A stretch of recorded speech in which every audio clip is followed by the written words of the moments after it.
My name is Olivia Asher, and today I'm going to be presenting Who Will Survive? Ecological Modeling of Nutrient Exchange Between Plants and Arbuscular Mycorrhizal Fungi. So before I get too deep into the project that I worked on this summer, I'm going to define for everyone what arbuscular mycorrhizal fungi are. So if you look at this picture here, you'll see a plant root, and inside of it there's a bunch of small dots, one of which I've highlighted here in red. So these dots are arbuscules formed by the arbuscular mycorrhizal fungus. And these arbuscules are sites of nutrient exchange. So plants will provide mycorrhizal fungi with carbon, which the fungus needs to grow. And in return, the fungus will provide the plant with nitrogen and phosphorus. The plant is not as good at absorbing nitrogen and phosphorus from the soil as the fungus is. So this symbiosis is beneficial to both parties.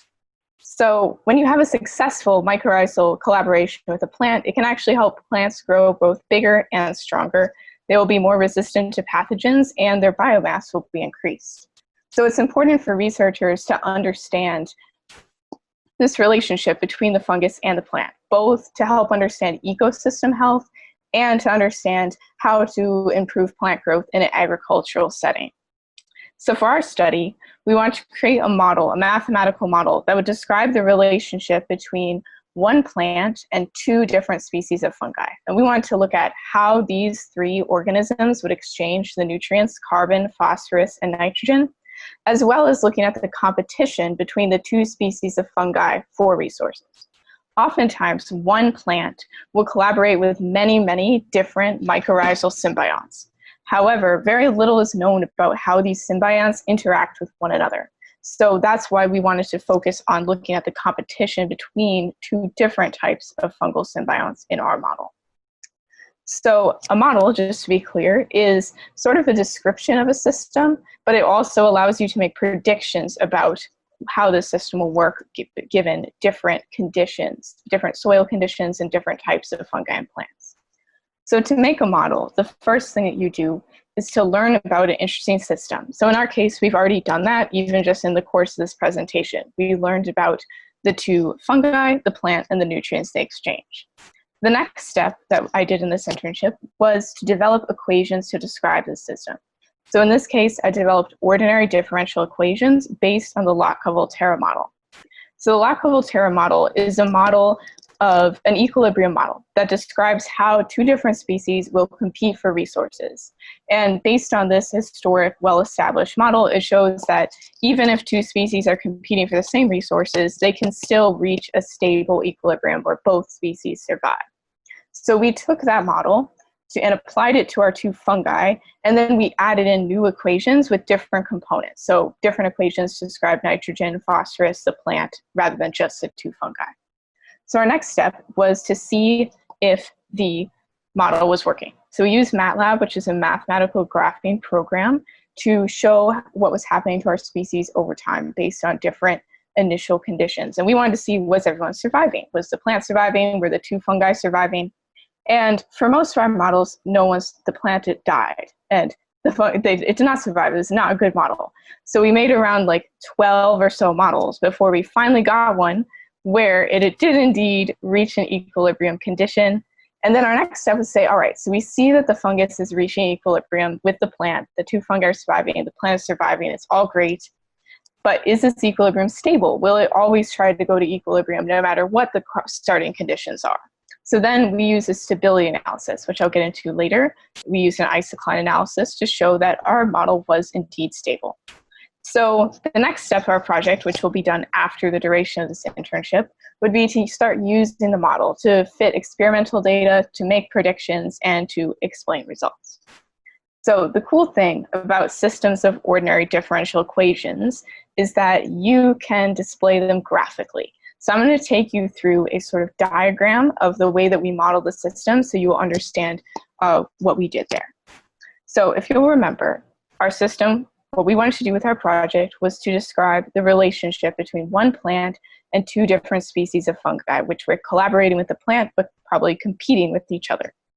So the first thing that happens in the system is that the plant produces carbon using photosynthesis. So the red circle here represents the reaction, and the white square is what is produced by the reaction. So this is photosynthesis.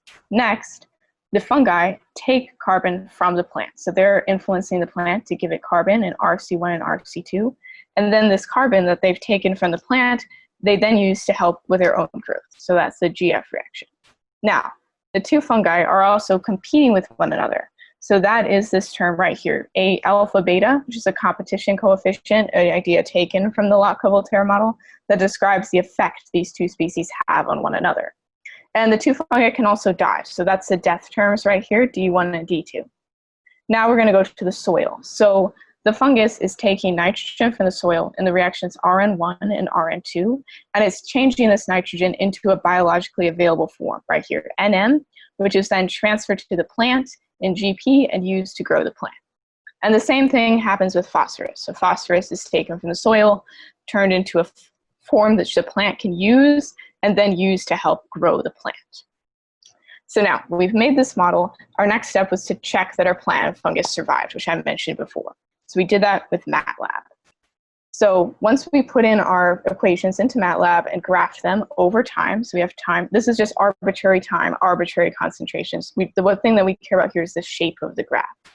So you'll see right away that it looks like the plant and the fungi are surviving, and they appear to be reaching a stable level. So that's great. It means our model is behaving how it wants. The next step that we did was to compare the predictions of our model to what had been previously observed in experimental studies. So one study by Hammer et al. 2010 predicted that when plants hoard carbons that they do not share carbon with their fungal symbionts, the fungi in return will prevent the plant from getting nutrients like nitrogen and nitrogen and phosphorus. So you'll see here that in our last graph, the fungus was reaching about 10 arbitrary concentration of nitrogen, and now we're going up to almost 30. So when we made the plant hoard carbon, the fungi also hoarded nutrients, just like you would see in the real world. Another piece of evidence that our model is working. So the next thing that we did was examine what happens when a fungus is parasitic. So some fungi, instead of sharing resources with the plant, would just take carbon and return nothing to the plant at all. It's a one-sided relationship. So to test whether or not a mutualistic fungi would be superior to a parasitic one, we made fungal species 1 a parasite in our model, and we made fungal species 2 a mutualist. And you'll see right away that the mutualistic fungi is much more successful than the parasitic ones. So our model predicts that mutualism is preferred over parasitism. Another thing you'll remember, our model is an equilibrium model. We see that the plant and the fungi are reaching equilibrium. So that's great, but now we want to check, is this equilibrium stable? So the way that we did that was to use an isocline analysis. So the orange line here is what happens to fungus number 2 when fungus number 1 is not changing. And the blue line is what happens the other way around. So what happens to fungus number 1 when fungus number 2 is not changing. And the point where these two lines cross is the equilibrium point. So now to tell if the equilibrium is stable, we pretend that we started with a concentration of fungi that's somewhere else on this graph. So let's say we started up here. Would the values of these two fungi return to equilibrium? So if we started with a very high concentration of fungus 1 and 2, they would decrease and go towards the equilibrium value. Where if we started with a very low value of fungus 1 and 2 below both lines, again, it would go towards the equilibrium value. Now, if we start over here where we have too much of fungus 2 but not enough of fungus 1, again, we're going towards equilibrium, and the same thing happens in the opposite way on the other side. So you'll see that based on the way that these two lines cross, it shows that our equilibrium is indeed a stable equilibrium. So our model has several benefits. It does reach a stable equilibrium, which we wanted, and it also favors a mutualistic relationship, which is hoped because we are looking at a mutualistic fungus. However, models are not real life, so they always have some drawbacks. So not all experimental results are portrayed by our model. For example, many studies find that if there's too much nutrients in the soil, too much nitrogen, phosphorus, fertilizer, is actually toxic to the fungus and plant. Our model doesn't have a mechanism to account for that, so we don't see that. Also, in the real world, nitrogen and phosphorus are very different elements, and they're absorbed differently by the fungus and related to the plant differently, but our model doesn't account for that difference. So in the future, we would like to continue improving our model by possibly adding in, the differences between nitrogen and phosphorus or mechanisms for toxicity. And we also want to examine the equilibrium better and just learn more about what our model can portray.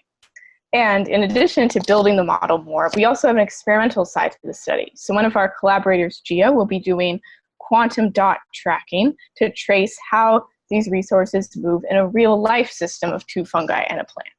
And then eventually we'll be able to combine these two sides of the study to have a very powerful mathematical explanation for our experimental results. Thank you so much for listening to my talk and to all the people who helped make this research possible. And let me know if you have any questions.